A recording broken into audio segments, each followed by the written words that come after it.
வணக்கம் நண்பர்களே. மாயாஜாலமும் வீரமும் நீதியும் நிறைந்த மாமன்னன் விக்ரமாதித்தன் கதைகள் தொடருக்கு உங்களை வரவேற்கிறோம். நாம் உலகெங்கும் தேடி ரசிக்கும் எத்தனையோ கதைகளுக்கு மூலக்கதையாக விளங்கும் மாபெரும் காவியம் இது. இந்த முதல் அத்தியாயத்தில் அந்த அதிசய நவரத்தின சிம்மாசனம் எப்படி கிடைத்தது என்பதை பார்ப்போம்.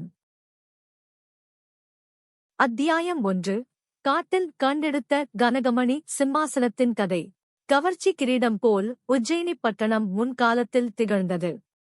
நீலவானத்தை முத்தமிடும் பட்டுக் கொடிகளும் நிலா ஒப்பரிகைகளும் மாட மாளிகைகளும் மணிக்கோபுரங்களும் தந்த ஸ்தாபிகளும் நந்தவனங்களும் விசாலமான நவமோகன வீதிகளும் சிருங்கார மண்டபங்களும் சிந்தையை கவரும் விசித்திர வினோதங்களும் நிறைந்து எந்நேரமும் ஜே ஜே என்று மடங்கிய அந்நகரம் மாயாபுரியாகவே காட்சியளித்தது. அந்த பட்டணத்தை அறநெறி வழுவாத போஜமகாராஜன் ஆண்டு வந்ததால் அரண் தர்மாபுரி என்கிற பெயரும் நிலவி வந்தது. போஜராஜன் சதா தன் குடிமக்களின் நலத்திலே கண்ணம் கருத்தும் கொண்டவனாய் ஆட்சி புரிந்து வரவே அந்த சக்கரவர்த்தியின் பெயர் உலகெங்கும் பிரசித்தியாயிற்று. போஜனுக்கு பிரதம மந்திரியாக விளங்கிய நீதி வாக்கிய மந்திரி என்பவரும் உஜ்ஜயினி பட்டணத்தில் தருமம் தழை தொங்கும்படி செய்து வந்தார். அந்நாளையில் பக்கத்தில் உள்ள காட்டு பிரதேசத்திலிருந்து துஷ்ட மிருகங்கள் அடிக்கடி நாட்டினுள் புகுந்து மக்களை துன்புறுத்துவதோடு அவர்களின் உடைமைகளான ஆடு, மாடு, கோழி முதலான பிராணிகளைக் கொன்று தூக்கிச் சென்றன.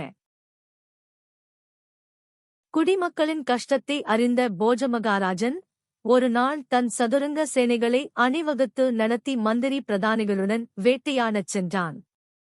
அவர்கள் வனாந்தரத்தை அடைந்து புலி, சிங்கம், கரடி முதலான கொடிய விலங்குகளை வேட்டையாடினார்கள். சூரியன் உச்சியை நெருங்கும் சமயம் வந்தது. வெயில் தகித்தது. படைகளும் களைத்து விட்டன.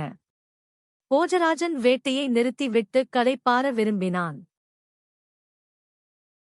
மன்னனும் அவனுடைய பரிவாரங்களும் அருகிலே தாக சாந்திக்கு தண்ணீரும் சோர்வு நீங்க நிழலும் கிடைக்குமாவென்று நாலாதிசைகளிலும் சுற்றி பார்த்து வரும்போது நன்கு விளைந்திருந்த கம்பங்கொல்லை ஒன்றை அடைந்தார்கள். சுற்றிலும் பணர்ந்து அடர்ந்த கிளைகளோடு மரங்களும் நடுவே முற்றிய கதிர்களை உடைய கம்பு பயிரும் கொண்ட அக்கொல்லையானது மன்னனின் மனதை மிகவும் கவர்ந்தது.